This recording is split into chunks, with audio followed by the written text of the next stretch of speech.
Oferecimento Óticas Arco Verde. Você vê e confia. E AGS. Com apenas 3 letras, seu negócio será multiplicado. Programa De Todo o Coração. A Igreja em seu lar. Paz e bem a todos. Que bom tê-lo mais uma vez em nosso convívio virtual através dos meios de comunicação. É o programa De Todo o Coração, um programa da Diocese de Caruaru, a Igreja em seu lar, em sua casa, em seu coração e com a sua família.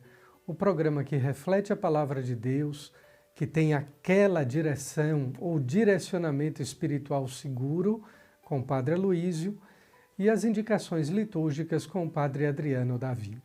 Quero agradecer a sua audiência e iniciar desde agora o programa De Todo o Coração. De todo o coração. Estamos no 15º domingo do tempo comum, o tempo ordinário, mas extraordinariamente rico da presença de Deus e daquele sentido da nossa fé que nós atribuímos ao tempo, à nossa vida e ao nosso próprio relacionamento com Deus. O evangelho deste 15º domingo é demasiadamente conhecido, uma das palavras ou uma das parábolas mais conhecidas da Sagrada Escritura, uma das páginas mais apreciadas da Bíblia. Se trata da parábola da semente. Na verdade, a parábola não é apenas uma comparação, como diz a expressão grega ou a palavra grega paraboile, mas é também um enigma indecifrável. Tanto assim que nosso Senhor, nesse evangelho da parábola da semente, ele nos fala exatamente que a alguns é dado a conhecer o mistério do reino de Deus. A outros, não. É que a palavra ela é tão sagrada, tão profunda e tão cheia da presença de Deus, tão rica, que algumas pessoas não conseguem entendê-la, outras simplesmente a desprezam, e por isso nosso Senhor reservou o enigma da parábola exatamente para proteger o mistério que somente é acessível àquelas pessoas que têm fé. Mas iniciemos, então, a meditação desta parábola. Bem, a primeira coisa é o cenário. Se diz no texto bíblico, vejam que coisa tão bonita, que nosso Senhor, ele está à beira do mar da Galileia, às margens do mar. Uma grande multidão reuniu-se em torno dele, e por isso ele entrou numa barca e sentou-se.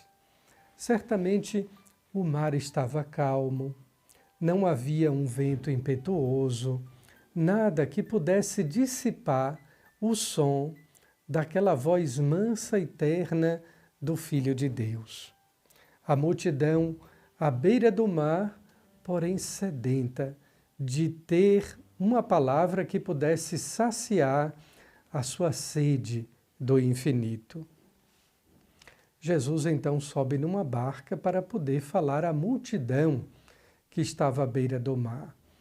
A barca, eu já lhes disse aqui numa outra reflexão, é sempre a igreja, a barca de Pedro, a barca que Jesus escolhe para subir, a barca que Jesus escolhe para estar dormindo, para estar diante da tempestade, a barca que ele escolhe é a Igreja Católica para anunciar a sua palavra, o seu evangelho.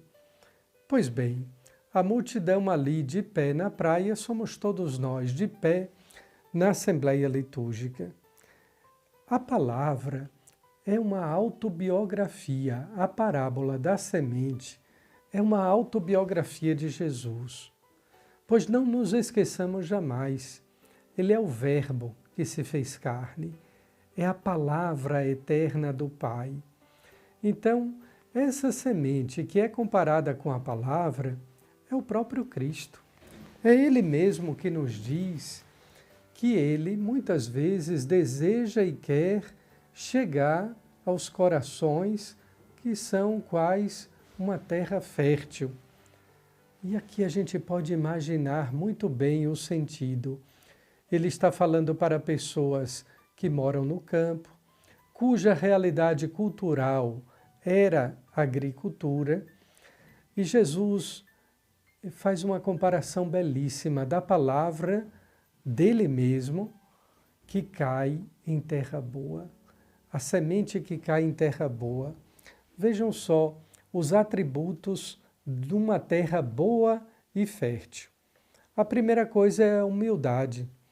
Quando a terra acolhe a semente, ela acolhe sem estardalhaço, ela não faz propaganda. Pelo contrário, é exatamente no segredo da noite, no escondimento do dia, que a semente começa a germinar, protegida, irrigada, fertilizada por aquela terra boa.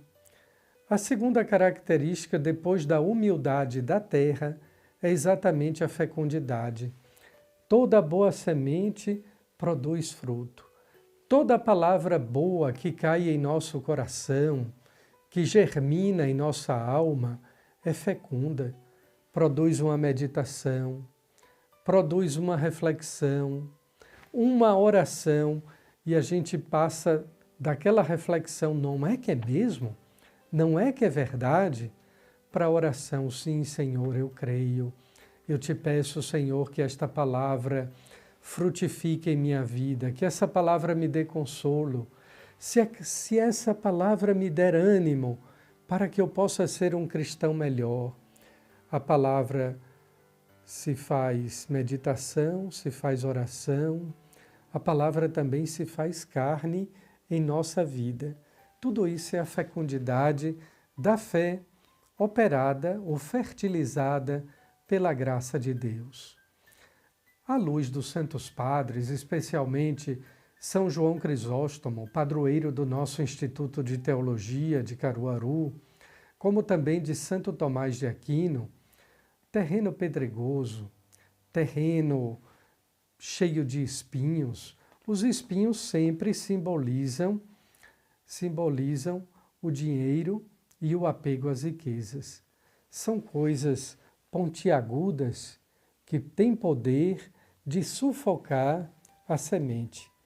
Também os santos padres costumam dizer que o terreno pedregoso, aquele que a semente cai, encontra lugar para germinar, mas não encontra espaço para crescer, se trata da má vontade dos ouvintes, de pessoas inconstantes, superficiais, de gente que vive de fofoca, de gente que vive apenas de detalhes superficiais, de coisas mesquinhas, de gente que não consegue penetrar o âmbito ou o âmago da palavra de Deus.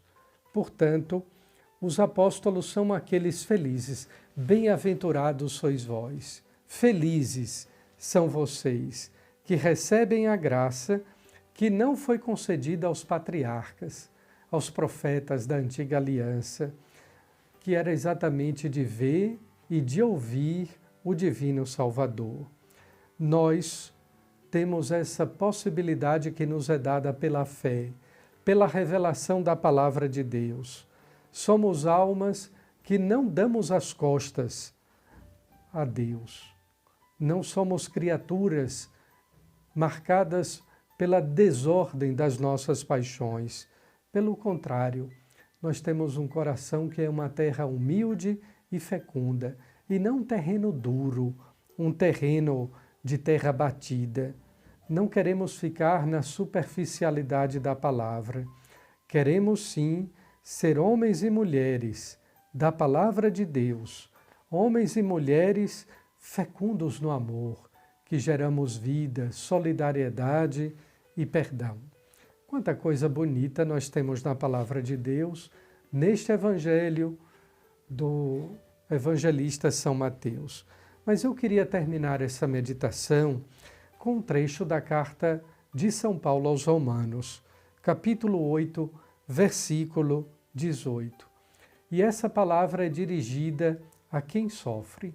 Eu me lembro muito bem na Bahia, na minha saudosa terra, que o cardeal Dom Avelar Brandão Vilela, ele tinha um programa na Rádio Excelsior da Bahia, intitulado Uma Palavra aos que Sofrem.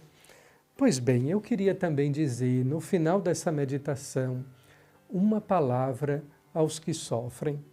São Paulo diz, no capítulo 8, versículo 18 da carta aos Romanos, o seguinte: eu entendo que os sofrimentos do tempo presente nem merecem ser comparados com a glória que deverá ser revelada em nós. Então, uma palavra aos que sofrem. Os sofrimentos do tempo presente, eles são passageiros. E mesmo que eles sejam atrozes, dolorosos, cruéis, eles não se comparam à glória de Deus que um dia virá para cada um de nós. Muito obrigado pela sua audiência. Fique agora com o nosso intervalo comercial e nós voltamos bem rápido. De todo coração, de todo coração. Voltamos do nosso intervalo e agora é chegado o momento da gente refletir o rumo, o caminho, qual é a direção que nós estamos dando para a nossa vida. Esse é o assunto de que sempre nos ajuda o Padre Aloísio Ricardo. Vejamos. Como é bom estar com você, como é bom viver esse programa de todo o coração, com o Dom Rui, com o Padre Adriano. Mas é bom quando a gente cuida do próprio coração, da própria alma. Aliás, São Gregório Magno vai dizer que cuidar da própria alma é a arte de todas as artes. Faz bem quando a gente cuida do próprio coração. E talvez você esteja perguntando, o padre já começou falando do coração, por quê? E já começo também a lhe responder. Na vida espiritual, como já disse em alguns outros programas, o coração é o centro de todas as decisões. Mas o coração é também o espaço disputado. Veja bem, disputado. Não por Deus e pelo demônio, mas disputado pelo mundo e a sua vontade desordenada. Quantas vezes o mundo tenta impor ao teu coração, ao meu coração, o que devemos sentir, como devemos sentir e ainda o que precisamos decidir. Vemos isso nas propagandas, nos filmes, vemos isso nas influências digitais, vemos isso também nas nossas músicas, que tentam nos dizer como sentir, o que sentir e como decidir. O coração, que é o centro das decisões, é bombardeado para tomar decisões, às vezes, contrárias à vontade de Deus, contrárias à fé, tomar decisões contrárias até à própria natureza. Mas é por esse motivo que Jesus vem nos falar, ele que é o bom semeador, vem nos falar de sementes que ele sai lançando, ele próprio. E hoje, na igreja, quantos e muitos padres, bispos, papas, missionários, que lançam a semente da palavra de Deus nos corações.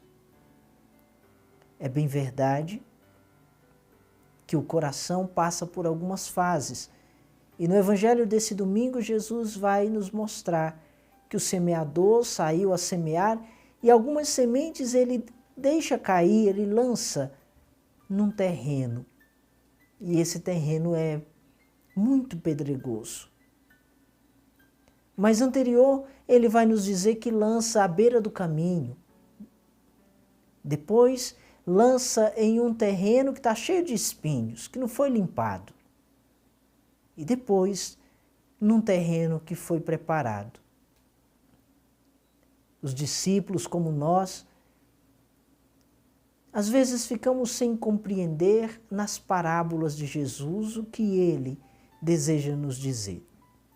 Mas ele próprio começa a explicar esse caminho do semeador. Ele, o Senhor, que não tem preocupação de gastar as sementes ou de derramar sementes por onde passa, porque é vasto, é abundante a palavra de Deus.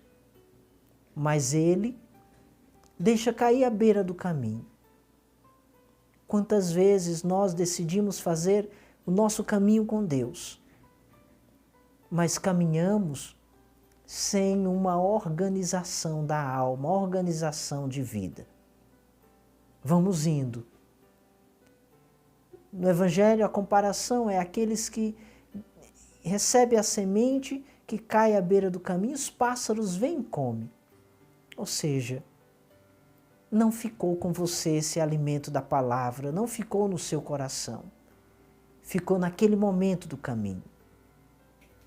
Outros que recebem até a palavra, recebem essa semente, mas por ter muitas pedras, por ter muita dureza no coração, por estar muito endurecido de alma, essas sementes acabam não permanecendo. Elas não dão fruto, não fecundam. E um outro tipo, as sementes que caem em meio aos espinhos. Aqueles que acabam recebendo a palavra, mas logo se veem sufocados por conta dos problemas, por conta das dificuldades.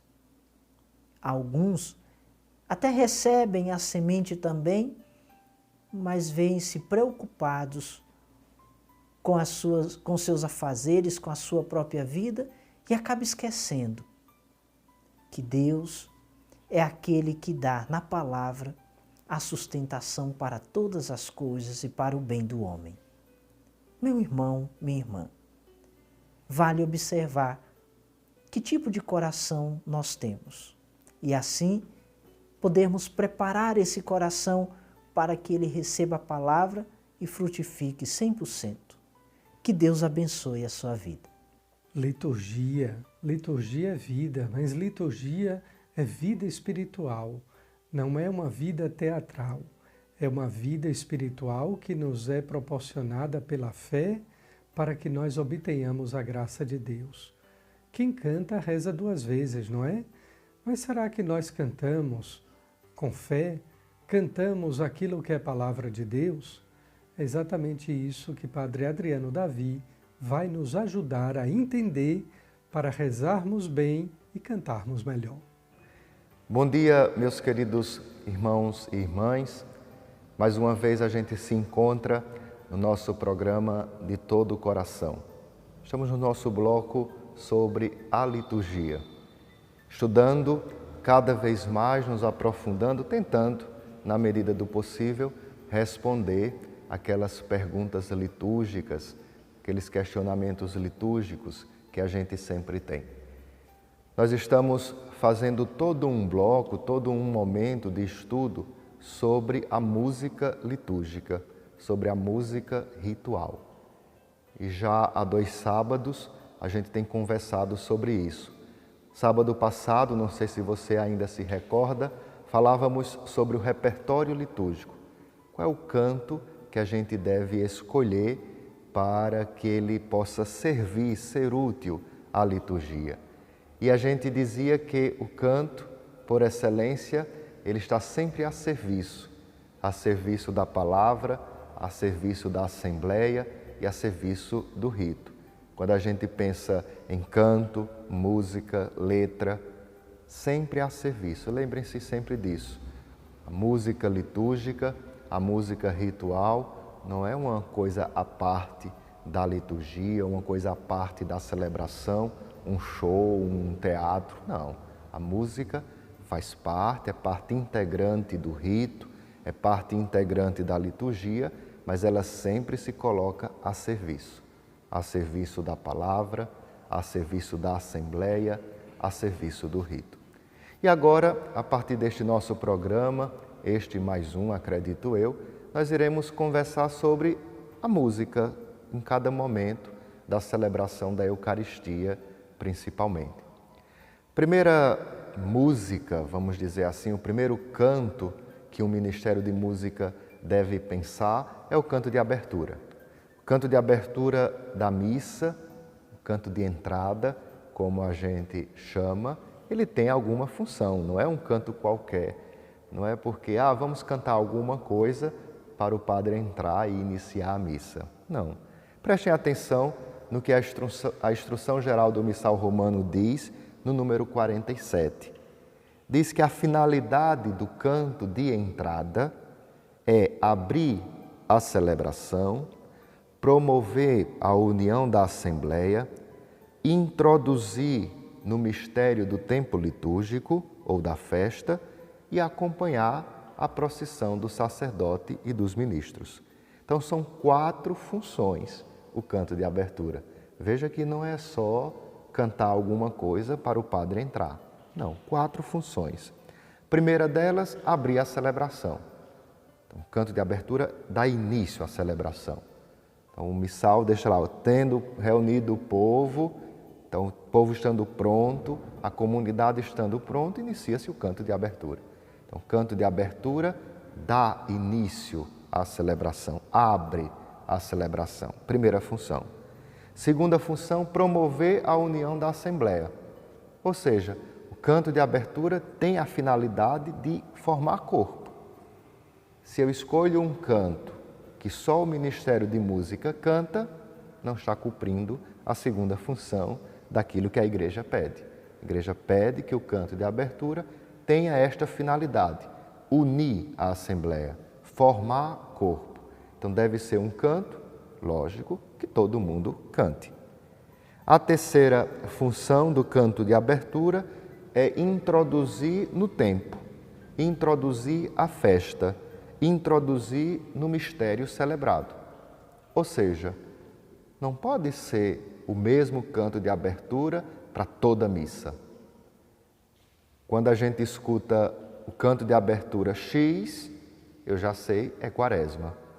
Quando eu escuto o canto de abertura B, eu já sei, é Advento. Quando eu escuto o canto de abertura D, é tempo comum. Ou seja, cada tempo litúrgico, festa, memória, celebração própria, tem o seu canto de abertura. Então nós devemos sempre ter esse cuidado. Esse canto, esse repertório aqui é do tempo comum. Esse repertório aqui é do Advento. Esse aqui é da Quaresma. Não posso cantar o mesmo canto toda missa, Quaresma, Advento, Natal, Páscoa, eu sempre estou cantando o mesmo canto de abertura. Porque a sua terceira finalidade é dizer qual é o tempo, é dizer o mistério que nós estamos celebrando naquele tempo litúrgico. E, por fim, a última função é acompanhar o sacerdote na procissão de entrada. Ou seja, ele é funcional. Está tendo a procissão de entrada, se canta o canto de abertura. Terminou a procissão de entrada, o padre já chegou à sua cadeira, já chegou à sede presidencial, para-se o canto de abertura. Ele é funcional, ele acompanha esta entrada do sacerdote. Então percebam, um simples canto para abrir a celebração, para iniciar a celebração, ele tem 4 funções. E quando a gente observa cada função dessa, a gente escolhe bem o nosso canto de abertura. O segundo canto da celebração da Eucaristia, que o Ministério de Música vai ser convidado a entoar, é o ato penitencial, se ele não for rezado. A gente sabe que o ato penitencial ele pode ser feito de 3 formas. O confesso, como primeira forma, e em seguida o Kyrie, como diz a Instrução Geral do Missal Romano, a antífona "Tende compaixão de nós, Senhor", seguida do Kyrie, ou as invocações já com o Kyrie. São 3 formas da gente fazer o ato penitencial. Nas 3 formas é pedido sempre o Senhor tende piedade de nós. O Kyrie, como a gente costuma dizer. Então, se a gente faz o confesso a Deus Todo-Poderoso, encerra-se a absolvição do Padre, depois deve ser cantado o Senhor tende piedade de nós. Se a gente reza tende compaixão de nós, Senhor, segue-se a absolvição do Padre, deve-se cantar o Senhor tende piedade de nós. Ou se a gente faz as invocações, onde o Senhor tende piedade de nós já está dentro do canto. A maioria das vezes, as invocações são sempre mais comum na nossa celebração da Eucaristia. E vale a pena lembrar, para a gente concluir, que estas invocações são sempre dirigidas a Cristo. Pegue no missal, olhe lá as invocações que são próprias para cada tempo. O ato penitencial, estas invocações, não são para dizer que eu estou perdido, não são para dizer que eu pequei, que a igreja pecou. Não. O lugar de reconhecer a culpa, o pecado, é na confissão, no sacramento da confissão. Essas invocações são sempre o olhar da comunidade dirigidas para aquele que é o Senhor, para aquele que é a misericórdia. Então, Cristo, nossa vida, tende piedade de nós. Cristo, nossa paz, tende piedade de nós. Senhor, que viestes salvar os corações. Então, é sempre um olhar dirigido a Jesus. E a comunidade canta: Senhor, tende piedade de nós. Cristo, tende piedade de nós. Senhor, tende piedade de nós. O ato penitencial também tem a sua finalidade, que não é, como acabei de dizer, humilhar a comunidade, pedir um perdão no sentido de reconhecer uma culpa individual, mas é a comunidade que, olhando para Jesus, reconhece nele a fonte do perdão e da misericórdia. Um bom sábado, um bom domingo, que você possa participar bem da celebração. E se você é do Ministério de Música, escolha bem o seu canto de abertura, perceba a finalidade desse canto, olhe, estude o ato penitencial, busque cantar aquele canto que seja realmente litúrgico, que seja realmente ritual. Deus abençoe, abençoe você e sua família. Um bom sábado e um bom domingo. Concluímos então nosso programa de todo o coração. E eu agradeço de coração, você sabe muito bem da minha gratidão. Eu agradeço de todo o coração a sua audiência, a sua sintonia. Mas eu também peço, com meu coração voltado para Deus, peço diretamente ao coração de Jesus, que Ele lhe abençoe, abençoe a sua família, lhe conceda os dons da saúde, da paz e da alegria. Coisas importantes e tão necessárias para nós vivermos no cotidiano, no dia a dia da nossa existência. Que Deus, portanto, por intercessão de Maria, sua mãe e nossa mãe, possa lhe conceder as suas bênçãos copiosas. Em nome do Pai, do Filho e do Espírito Santo. Amém. Um abençoado final de semana para você. Fique com Deus e paz e bem. De todo o coração. Oferecimento Óticas Arco Verde. Você vê e confia. E AGS. Com apenas 3 letras, seu negócio será multiplicado. Programa De Todo o Coração. A igreja em seu lar.